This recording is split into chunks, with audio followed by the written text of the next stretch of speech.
Welcome to the Slightly Greener Life podcast. This is your host, Tanya Harris. I am an award-winning environmental toxin expert, best-selling author, and mother of three. I created this podcast as a place to help busy moms ditch the overwhelm and start living a low-toxin life. Now, let's get into this week's episode. Hi there, and welcome back to the Slightly Greener Life. In today's episode, we'll be talking about different types of sunscreen and how to find the safest, most non-toxic type that actually protects. Because, believe it or not, some protect better than others. So we just got back from Florida a few days ago, and coming fresh from a long Chicago winter, it's always a little tricky getting accustomed to the Florida sun. We have a house down in Florida that we also Airbnb, and we like to go down there several times a year to get some work done, and also to see some of our friends who now live down there.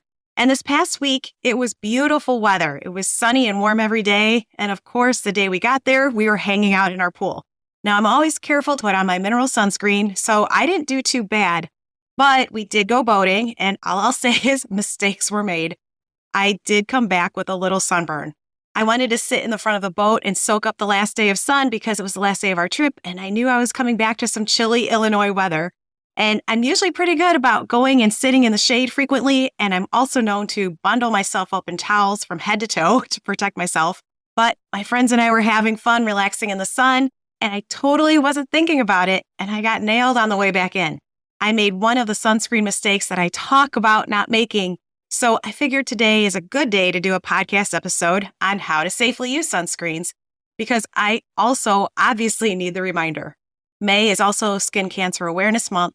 So what better time than now, and right before most of us are heading into warmer months, to talk about safer sunscreen. And while I began outlining this episode, I really felt like I was doing a research paper. I couldn't stop looking at studies. But I want all these podcasts to be about simple solutions, so I'll concentrate more there. But again, I like to tell you the how and the why behind why we should concentrate on these safer solutions so that we can make better educated decisions. Also, I'm breaking this up into 2 episodes because there is so much info about sunscreens and how to find the safest, most non-toxic type that actually protects. Because we wear sunscreens to protect ourselves from the dangers of the sun, but believe it or not, we may need to protect ourselves from the dangers of some sunscreens. So today we'll talk about the 2 types of sunscreen there are and how each works, and my favorite tips for using sunscreen correctly, because there are definitely ways to use it wrong. And of course, I wouldn't let you go without giving you a couple of my favorite sunscreen recommendations. But before we dive in with this info, I'd also like to say that I don't think that sunscreen is the best sun protection. Of course it is in a lot of situations, but as you're about to find out, there are some ingredients in sunscreens that actually degrade in sunlight, believe it or not. And even if you're using a safer sunscreen that physically blocks the sun's rays, there are ways to use it wrong, like I did last week in Florida. So let's start with that. One of the best ways to protect yourself from the sun's rays is to not be in the sun, especially during peak sun hours for long periods of time. The best way to protect yourself from the sun, which I know is easier said than done sometimes, is to stay in the shade as much as possible. And if you do have to be in the sun, to wear sun protective clothing, a hat, and some sunglasses. And I really love the sun protective clothing route because, as you're about to find out, not all sunscreens protect equally. And if you burn quickly in the sun like I do, then it's even more important to find the best sunscreen and to use it correctly. Sunscreen is a great option for those times when you have to be out in the sun for longer periods of time, but I don't think it should be solely relied upon as the only sun protection. You can still burn with sunscreen on, as you're about to find out. And yes, I did get a sunburn on the boat last week, but I will say I have been known to wrap myself head to toe in towels with basically just my eyes peeking out if I can't find shade on the boat or anywhere else, or if I'm just enjoying sitting up in front of that boat and enjoying that breeze. And yes, my friends still talk about it, but I know my skin. And yes, I look ridiculous, but again, it's not worth it to me to burn, even when I do like to be out in the sun. So before we move into the types of sunscreen, the term you're about to hear me say quite often is active ingredients. You may be familiar with this term, or you may have seen it on a lot of product labels. On personal care labels like sunscreen, you'll typically find it on the top part of the label. Active ingredients simply means that these are the ingredients that do the job. So in this case, in sunscreen, it means that these are the chemicals that are protecting against the sun. You'll also see inactive ingredients on the label towards the bottom. And the ingredients in this section doesn't mean that they don't have any health effects. It just means that these are the other ingredients in the formula. And we'll get more into those next week. And while we're here, remember that all of this information, including the ingredients to avoid, what to look for in safer sunscreen, and a couple of my favorite safer sunscreens will also be listed on my website at slightlygreener.com/episode 9. Okay, now we'll get on to the 2 types of sunscreen. The first type we'll talk about is chemical sunscreen. This is the most common type of sunscreen and usually uses a combination of anywhere between 2 to 6 of these active ingredients. And they include avobenzone, octisalate, octocrylene, homosalate, octinoxate, and oxybenzone. But a study conducted by the FDA in 2019 revealed that these 6 common chemicals found in sunscreen are being absorbed from the skin into the bloodstream after just a single day of use. They have been found in significant amounts of the bloodstream, well above the FDA's threshold for what is considered to be safe. And all 6 of these UV filters penetrated through the skin and ultimately got into the bloodstream above the FDA's threshold even after a single topical application of the sunscreen and remained above the threshold until 23 hours after application.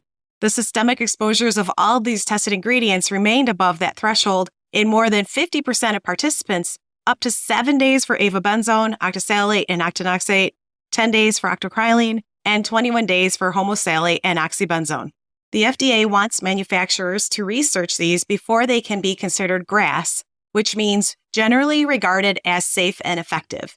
So here are just a few of the health effects known about these active ingredients. Some of these ingredients are showing traits of becoming hormone disruptors. And if you're not sure what these are, I did a whole episode on them in episode 5 with the title Endocrine Disruptors. So be sure to listen to that if you haven't yet. The first ingredient we'll talk about is avobenzone. Avobenzone is a sunlight filter that can degrade when it's exposed to sunlight, so it needs to be paired with another active ingredient to remain stable. It has the potential to absorb into the skin through several different avenues, but there's still not enough data to know for sure.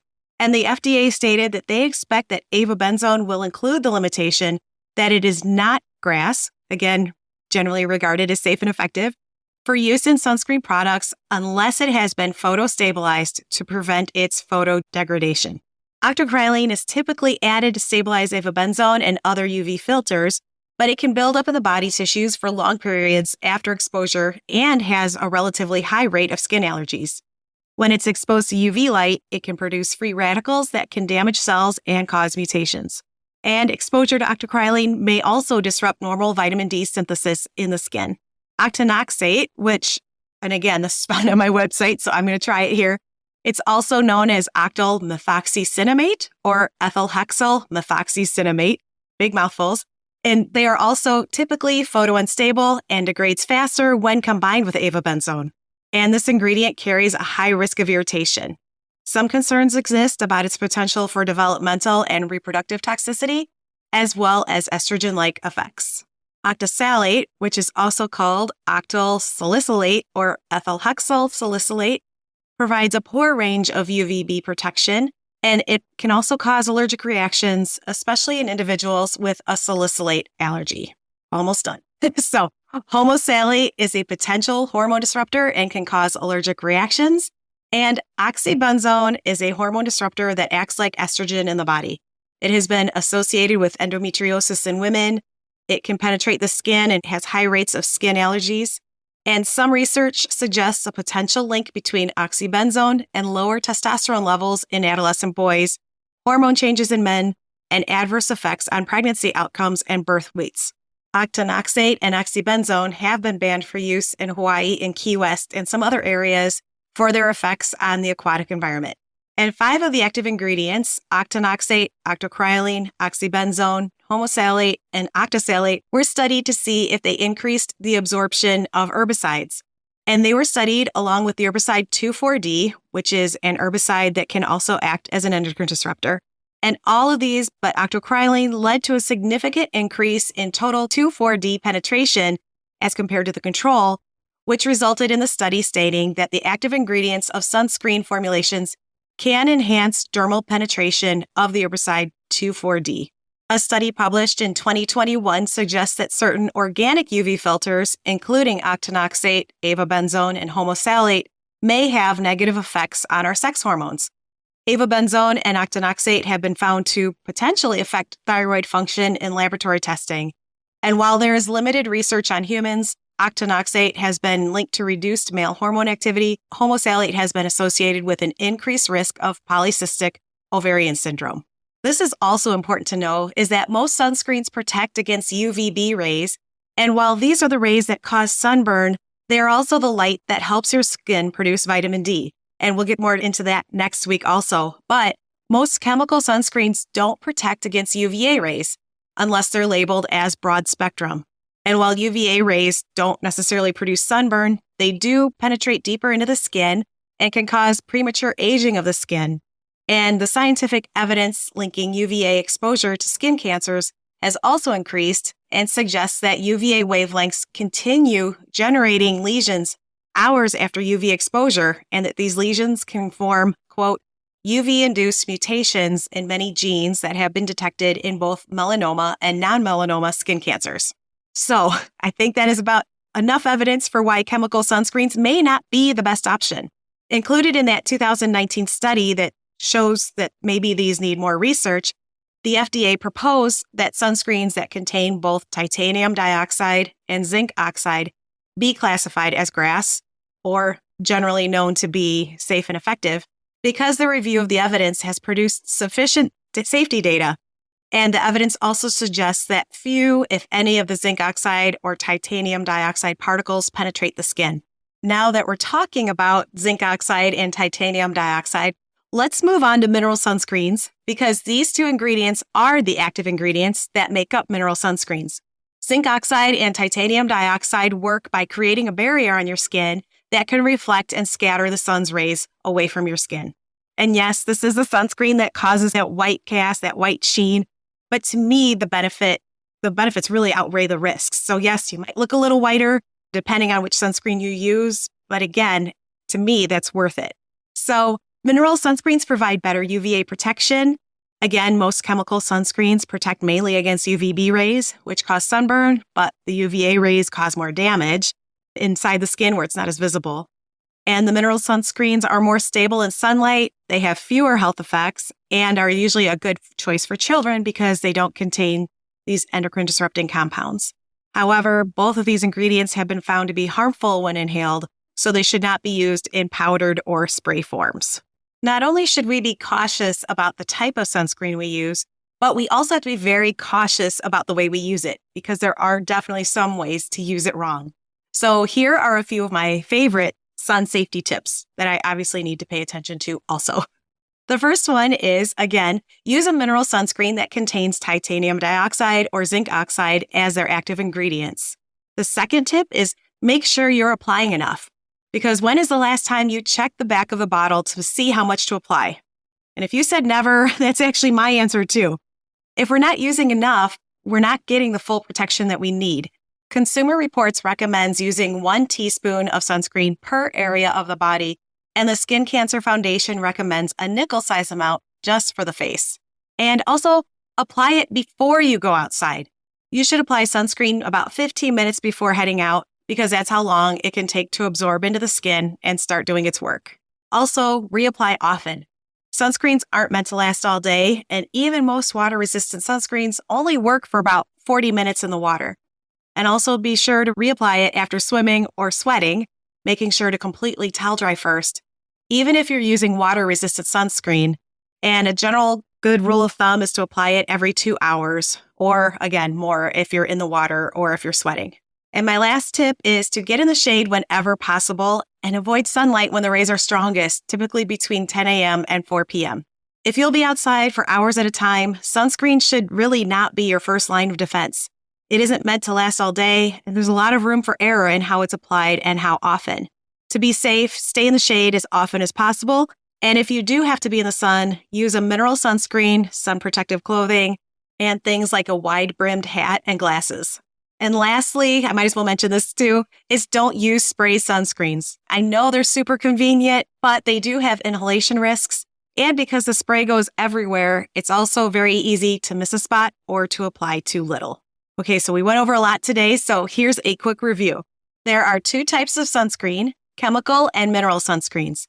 Chemical sunscreens protect with active ingredients such as avobenzone, oxybenzone, octinoxate, octisalate, homosalate, and octocrylene. But some of these actually degrade or become unstable in sunlight, so more chemicals are needed to stabilize them. And some of these are linked to health effects such as hormone disruption, allergic reactions, and skin irritation. And the FDA has called for more safety testing on all of these. Mineral sunscreens protect with active ingredients such as titanium dioxide and zinc oxide. And these ingredients physically block the sun's rays and scatter them away from the skin. They're more stable in sunlight and offer better protection against UVA and UVB rays. A couple of my favorite mineral sunscreens are Beauty by Earth, All Good, Goddess Garden, and Badger. I love these because not only are they mineral sunscreens, but they contain safer inactive ingredients as well.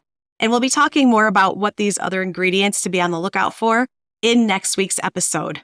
And that's it for this week. Thank you so much for joining me. And remember, all of the info from this episode can be found on my website at slightlygreener.com/episode 9. See you next week. Are you tired of trying to figure out which ingredients are safe and which products are truly safer? The Slightly Greener membership is here to help you eliminate any guesswork. With an easy step-by-step process and a supportive community, you'll learn how to transition into a low-toxic lifestyle with just a few small changes at a time. This membership will provide you with the knowledge, tools, and support you need to keep your home looking and feeling healthy without turning your lifestyle upside down.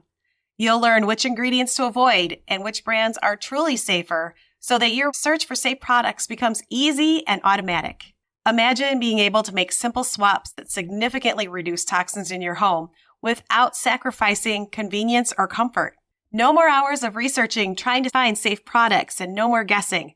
I'll take the guesswork and hours of research off your plate, leaving you with more time to enjoy living a low-toxin lifestyle. Join the membership today and be free of worrying if your products may contain hidden toxic chemicals or worse, greenwashed formulas that are marketed as all natural or eco-friendly that turn out to be anything but. So empower yourself with this knowledge so that you can keep your family safe while saving money, time, and your sanity. Find out more at slightlygreener.com/membership. Thank you so much for tuning into this episode of the Slightly Greener Life podcast. Please take a moment to subscribe to the show, and then be sure to share it with a friend who you know wants simple steps to living in this complex world. I'll see you next time.